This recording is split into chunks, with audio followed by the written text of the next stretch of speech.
Bermuda faces boycott calls after reversing marriage equality. That's our top story in Caribbean Newsline for Tuesday, February 13. From the CMC News Center in Bridgetown, I'm Nicole Best. Good evening. Bermuda's decision to ban same-sex marriage has led to backlash with calls to boycott the destination. LGBTQ activist groups have slammed the decision as a move in the wrong direction, and travelers have taken to social media urging tourists to stay away. But the Bermuda Tourism Authority is urging people not to stop visiting the island, and it says it will share the negative feedback with the government. Legislators repealed the Supreme Court decision that made same-sex marriage legal by passing the Domestic Partnership Act. That legislation does away with the same-sex marriage but maintains some civil protections for domestic partners for gay as well as heterosexual couples. ZBM News spoke to one of Bermuda's social media experts about the global reaction on sites such as Facebook and Twitter. He says based on the feeds he monitors, the response from the global public is not favorable for the island. Well, mostly, I would say it's running at least 20 to 1 negative responses to the Domestic Partnership Act. A lot of people seem outraged that it's a step back, and they're highlighting the fact that Bermuda is the first country to have it, well, not necessarily on the books, but through the court, and then taking away some of those rights. I would say, like, mostly negative. There are some people that have posted support of Bermuda. There was a person who had Trump in their hashtag, saying that now they're considering coming to Bermuda because of this change. But for the most part, people are saying things like, in the world first, Bermuda repealed same-sex marriage legislation last week. There have been people out there defending Bermuda, too. Somebody under the hashtag JonesBDA has been very vocal in trying to say, Bermuda's, there's 170 other countries like Bermuda who don't have same-sex marriage on the books. Who are some of the key figures commenting who have a large social media presence? Well, Richard Branson is one. He posted, Bermuda's same-sex marriage repeal is a massive step backwards. Why legislate against love? Katie Couric posted, Bermuda legalized same-sex marriage a year ago. This week abolished it. Now, using your hat as a social media expert, how does the current reaction to domestic partnerships compare to past big news events out of the island? It's one of the larger ones. It's not the biggest. The Paradise Papers, when Appleby was hacked, was much larger. As political campaigning in Grenada swings into high gear ahead of the March 13 election, the main opposition National Democratic Congress, the NDC, has renewed calls for a national debate. Party chairman Vincent Roberts told a news conference on Monday that the party is disappointed that an effort by the Grenada Broadcasting Network, the GBN, to organize the event has failed. He said the party earlier this month received communication from GBN indicating that plans to stage a series of debates that would have culminated on March 6th with a debate between Prime Minister Dr. Keith Mitchell and NDC leader Nazim Burke. But he said since then, things have changed.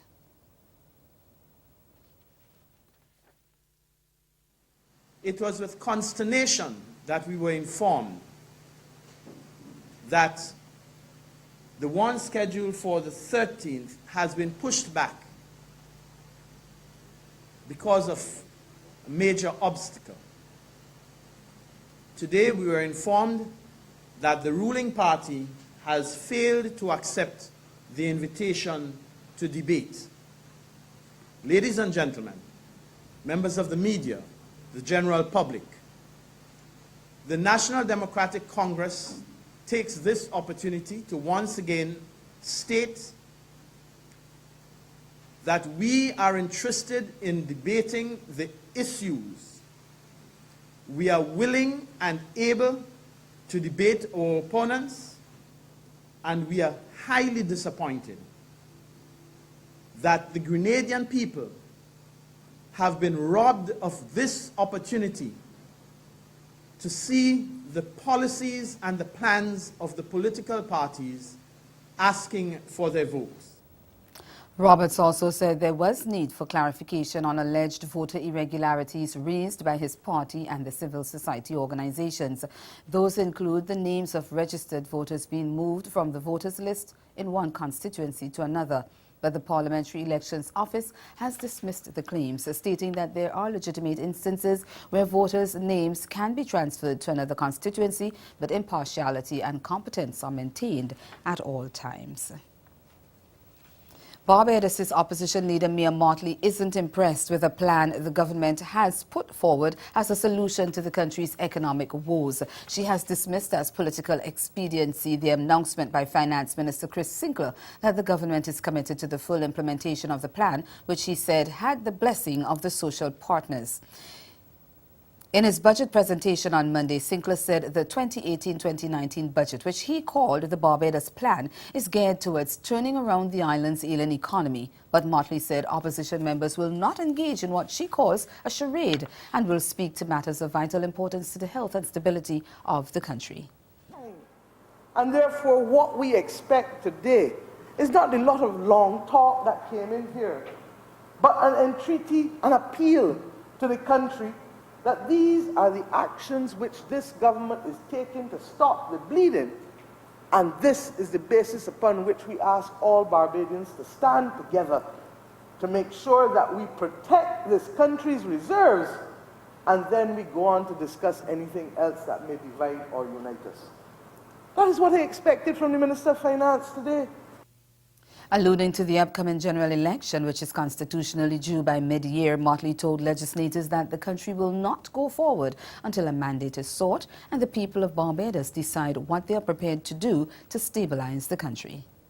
And this country will not be forgiven of a minister or a government or a prime minister that is now playing fast and loose with the future of Barbadian households, Barbadian individuals, and Barbadian companies. And I say to you that the time has long passed for urgent intervention. If the member for St. Philip West and the member for St. Peter last year told you, as we did, that the intervention was urgent last year, and if all of the indices have gotten worse, what, pray tell, is the urgency today? Jamaica's court system ground to a halt on Monday as 97 judges abandoned their courtrooms. Their action was meant to highlight concerns about separation of powers, judicial independence and accountability following comments made by Prime Minister Andrew Holness relating to the appointment of Acting Chief Justice Brian Sykes. Holness drew criticism after saying that Sykes' swearing-in ceremony that actions that bring results will determine the assumption of the role of the Chief Justice. TVG's Herman Green reports. A statement from the Court Management Services on Monday afternoon outlined that with the principle of the separation of powers and the independence of the judiciary seemingly under threat, an urgent meeting was necessary. The statement said the concerns also extended to what appears to be other instances of interference by the legislative and executive branches of government. Several individuals and groups believe the acting appointment is also unconstitutional. While being inconvenienced Monday morning herself as an attorney, President of the Bar Association of Jamaica, Jacqueline Cummings, believes the meeting was needed to address several escalating issues. I think it is a combination of wanting to all meet together and determine the way forward. It has to do with, I suppose, working conditions, the perceived independence of the judiciary being trampled upon, and the salaries, what is happening with regards to the lack of judicial clerks. I think those are the major issues. Justice Minister Delroy Chuck said he was surprised by the action of the judges as he thought they were meeting at a parish level. He has also condemned the timeliness of the judge's decision. I think it was most inappropriate at this time at 10 o'clock to have a meeting at 10 o'clock on a Monday morning. Hundreds of persons would have been affected, and the inconvenience that would have been caused to persons using the courts cannot be, measured. I think it would have been much better for them to call the meeting in the afternoon so that at least in the morning urgent matters could have been dealt with and matters that are not urgent could have been postponed and put to another time. The Court Management Services says in spite of the meeting, matters were heard on Monday in the Home Circuit Court and the Gun Court, and matters scheduled for the afternoon session at the Supreme Court proceeded as scheduled. Still to come in Caribbean Newsline, eruptions at a mud volcano in Trinidad and Tobago. Stay with us. There's more news after the break.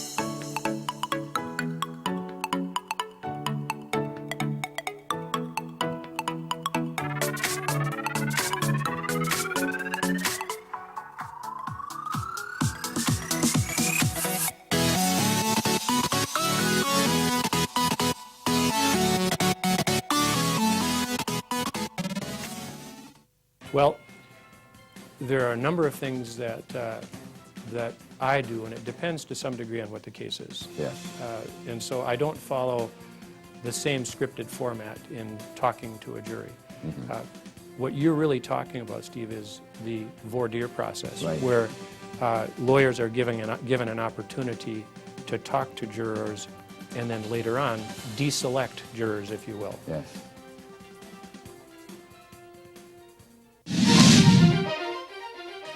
The jonquil's fife, the rhythm of the drum, the strum of the pan, the lilt of the voice from island to mainland, all pigments and tones, old and young, his and hers, all we are one. You, we, me.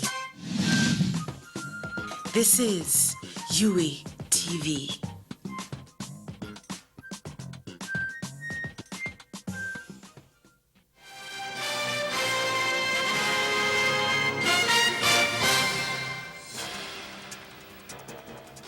The Seismic Research Center of the University of the West Indies on Tuesday declared the Devil's Wood Yard mud volcano in the south of Trinidad dormant, even as it erupted earlier 3 times, that's in the past 24 hours.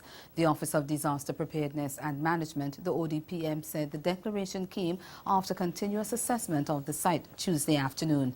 40 people had initially been evacuated from the eastern side of the volcano situated in New Grant, Princess Town. The ODPM said the Seismic Research Center indicated that the flammability level at the volcano is low, and the Environmental Management Authority conducted air quality tests and found no increased toxicity in the area.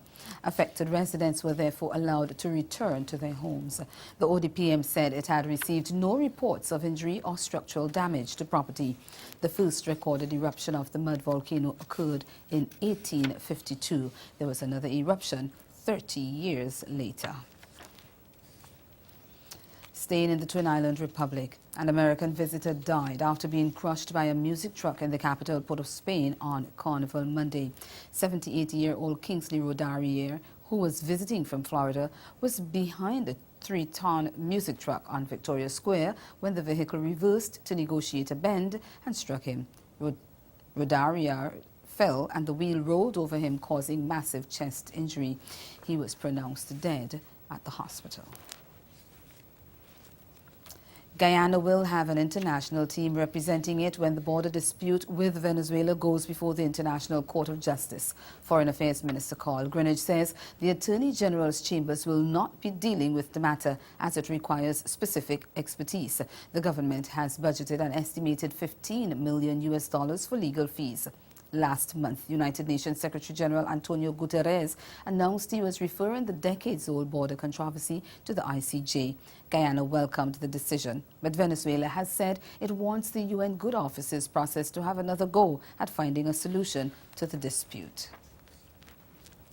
Staying in Georgetown, Foreign Affairs Minister Carl Greenidge says while government welcomes foreign investment, the international community must recognize Guyana's rights, its borders, and ensure that all treaties are respected. We get more in this report from Roydon James of HGP Nightly News. Mr. Greenidge was delivering remarks at the recently held Guyana Petroleum Business Summit. The minister explained that his ministry has a great interest not only in the presence of resources, but how they are exploited, and also an interest in ensuring the policy framework, the international context in which Guyana's resources are exploited, remains safe, secure, and predictable. As part of ensuring that that framework is in place, the Ministry of Foreign Affairs has of course been engaged in a wider exercise, that of ensuring that the international community recognizes our rights, our borders, and ensures that the international treaties of which we are signatories are respected. Greenidge told the summit that his ministry, and by extension the government, has moved forward in a major way to ensure the security and predictability of Guyana's natural resources. We have, of course, at the Ministry of Foreign Affairs, it's often forgotten that we do have a responsibility for investment, foreign investment and investment policy. And as part of that exercise, we have a responsibility to welcome and to provide information to the companies that are interested in operating in Guyana. The minister explained too that while businesses may have their interest in Guyana, it is important that the country's interest or that of the government takes center stage. Our interest, as I say from where I sit, is in having strategic partners, companies that have an interest in working along with the Guyanese authorities in the longer term to exploit resources in a manner consistent with our own ambitions. And I'm happy to say so far, notwithstanding the naysayers, we have been able to work with a number of companies and have been very pleased to see the announcements by the other companies. Mr. Greenidge also briefly updated the summit about the progress the country has made with regards to the controversy with Venezuela. And ahead in Newsline Sport, the Cayman Islands Athletics Association threatened with a lawsuit. We'll tell you why when we return. Stay with us. Sport is next. This week, the spotlight falls on its early development. Now, having been explored and seen its potential for development and commercialization, the explorers reported their findings to the Barbados National Trust, which assumed the responsibility for the natural and built heritage of Barbados. And he showed me some work and asked me if I could handle it. I tell him yes. But today, Bitcoin is cool. What has changed? No, let me start with the boss. Because you're not a journalist, we're going to ask the questions though. But let me start. What has changed? What's the difference today? Well, today is it's more about the notoriety. It's about exposure. You know, we're on this hockey stick curve. You know, Bitcoin started out. Actually, we're celebrating 9 years this week of Bitcoin. The white paper was released in 2009. Well, right about this time of year, millions of tax-paying Americans are visiting their tax preparation professionals, or they're taking on the task themselves. It's tax season, and what better time to take a look at some of the ways our money is spent by the government. Now, while the media worries about the cost of a border wall, they fail to report on a few items that are definitely more peculiar. According to Oklahoma Senator James Langford, the National Endowment for the Arts spent $30,000 on a production of Doggy Hamlet.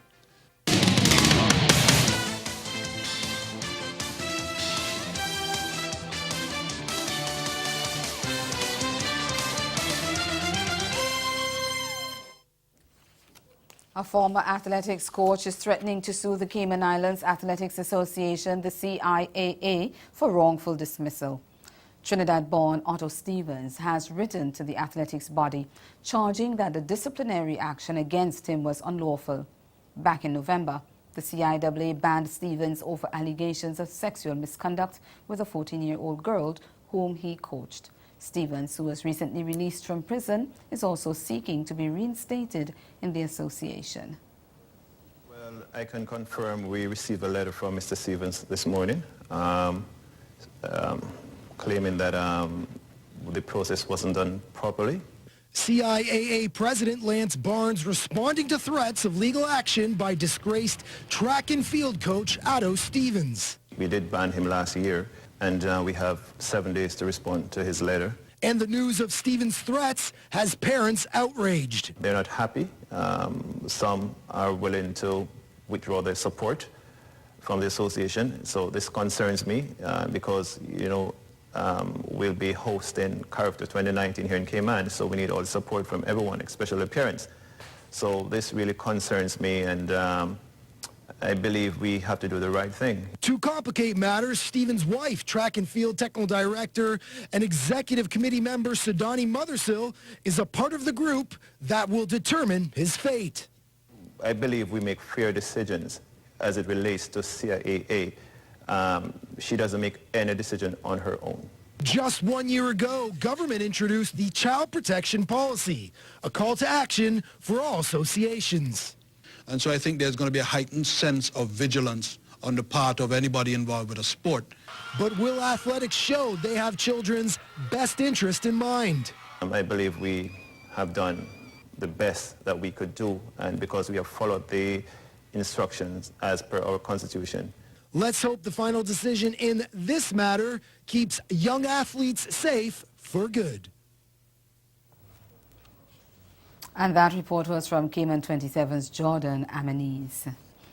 Staying with athletics, Olympic silver medalist Sharon Simpson is back. The Jamaican sprinter, whose career has been on hold because of injury, took part in a track and field event in Montego Bay over the weekend. She led her team to victory in the 4x100 meter relay. Also in winner's row was double Olympic gold medalist Elaine Thompson. We get more in this report. To give birth and is now working her way back to the heights she once enjoyed. Now training under the guidance of head coach Maurice Wilson at Sprint Tech, Simpson contested both the 4x1 and the 4x2 on Saturday. Simpson led her team to victory in the 4x2 in 1 minute 33.71 seconds. It felt good.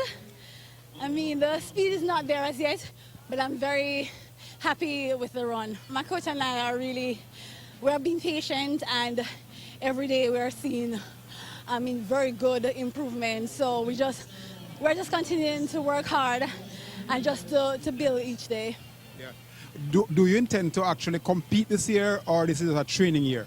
Yes, man, I would really like to compete this year, going into next year, get my feet back into competition. Meanwhile, double Olympic champion Elaine Thompson anchored her MVP team to victory in the 4x1 in 43.43 seconds over GC Foster College, 44.25, and UTEC, 44.45. Thompson has shrugged off last summer's World Championships disappointment and is looking ahead to a good season. Well, it's a preparation for me to go into the World Indoors, and my first international meet will be 25th of February, which is a week and a half away from here, so it helps me to prepare for the 60 meter next week.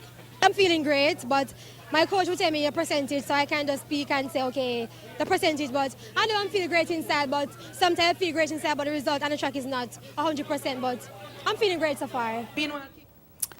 Over to cricket, selectors on Tuesday named a predictable 14-member squad for the limited overs tour of New Zealand as they continue to prepare the unit for the defense of their T20 World Cup title next November. West Indies will play 3 one-dayers and 5 T20s in a series running from March 4 to 25. The side will be led, as expected, by Stephanie Taylor and includes veteran off-spinner Anisi Mohammed, trusted all-rounder Deandra Dotton and dependable opener Hayley Matthews. But the Windies will have to do without speedster Shakira Selman, who has been withdrawn from the squad because of injury. She was limited limited to just one match in last year's 50-over World Cup in England because of injury, but recovered to face Sri Lanka A. She has been replaced by fellow seamer Tremaine Smart, who has not played an international in 16 months.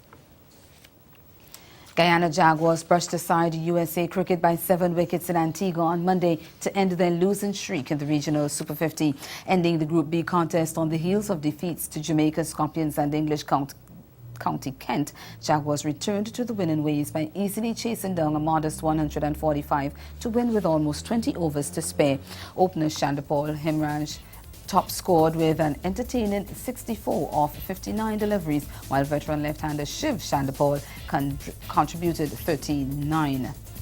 Earlier, right-handed opener Jaskaran top scored with 80 but was without support as USA were bundled out for 144 in the 44th over.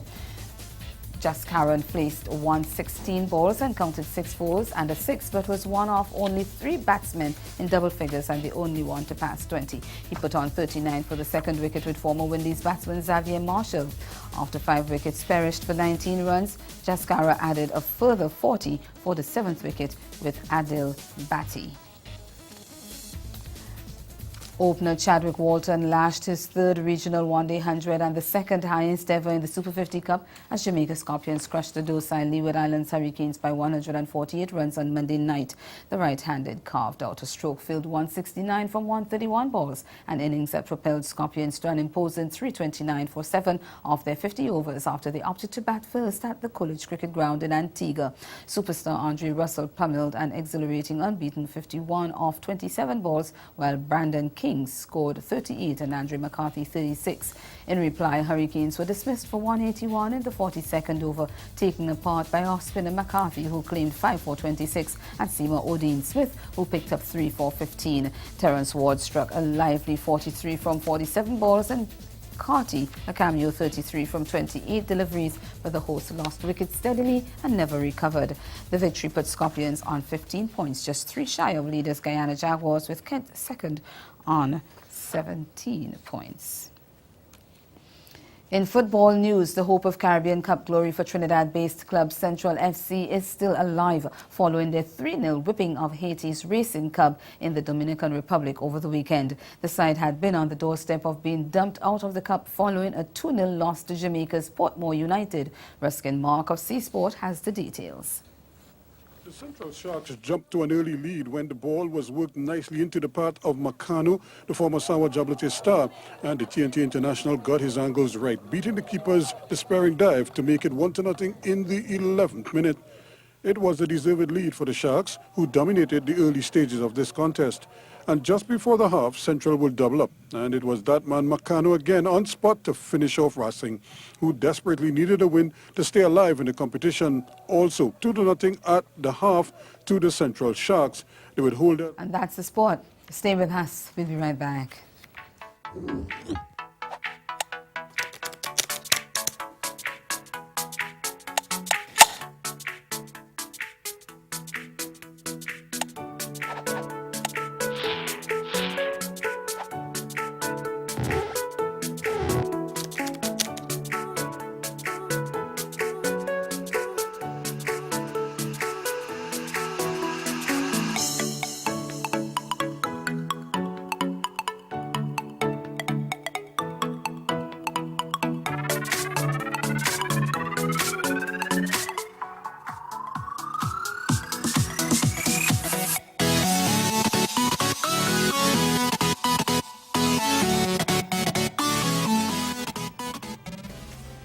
Again, the major developments of this day. Calls for Bermuda to be boycotted by tourists after the island reversed marriage equality. And in sport, former athletics coach Otto Stevens threatening to sue the Cayman Islands Athletic Association for wrongful dismissal.